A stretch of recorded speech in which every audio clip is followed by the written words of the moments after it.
talking about the idea of the people experience in these 5 different areas of the people experience. And then we talked a little bit about really deciding as an organization, are you going to be people considered or people centered? And I've talked to you a little bit about the idea that I really believe that organizations should be and can get to a place where they are people centered.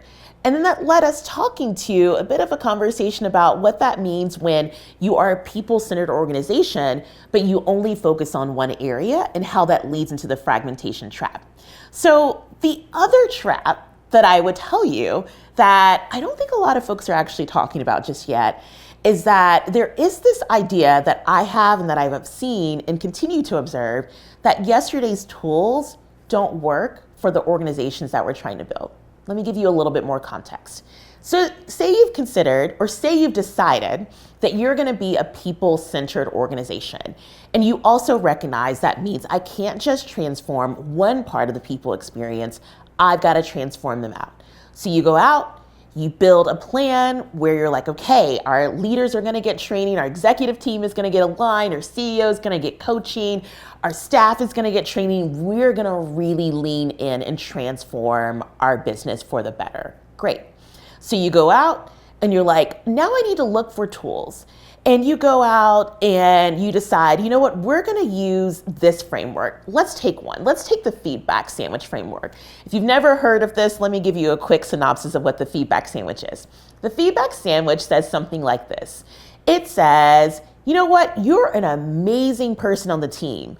Also, you never show up to work on time, but you're an amazing person. All right. So the feedback sandwich says, the feedback is in the middle, right? So in the middle of this sandwich, you get like the nice bread on either side, but the real feedback is in the middle. That's a real framework that a lot of folks use and a lot of folks talk about.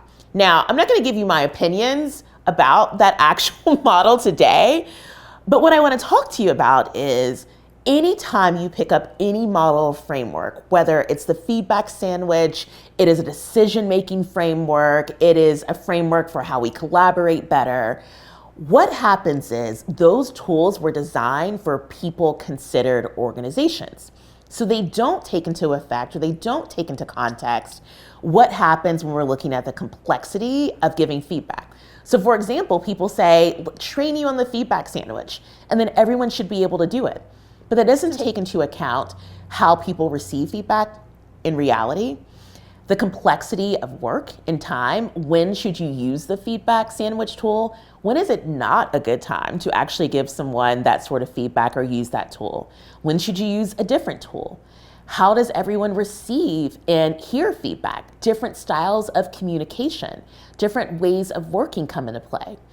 And so yesterday's tools aren't bad and yesterday's frameworks aren't bad, but a lot of the tools that you read, a lot of the frameworks that you pick up, a lot of the things that you're implementing inside of your organizations don't take into effect the complexity of work, the complexity and power of people, and are not people-centered.